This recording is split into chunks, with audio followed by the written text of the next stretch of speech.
If the United States imposes a custom duty, quota, prohibition, fee charge, or other imposed restriction on a good or service of a third country and consider that such measure relevant to protecting the economic or national security of the United States intend to notify such measure to Malaysia for the purpose of economic and national security alignment. Upon receiving such notification from the United States, Malaysia shall adopt or maintain a measure with equivalent restriction effect as a measure adopted by the United States or agree to timeline for implementation that is acceptable to both parties to address a shared economic or national security concern, guided by principle of goodwill and a shared commitment to enhancing bilateral relations between the United States and Malaysia.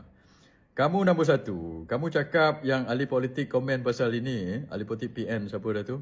Kan, kamu kata pada ni dia tak baca habis kononnya. Kamu lepas tu kamu cakap dekat situ ada perkataan to address a shared economic or national security concern. So kamu kata bersama itu.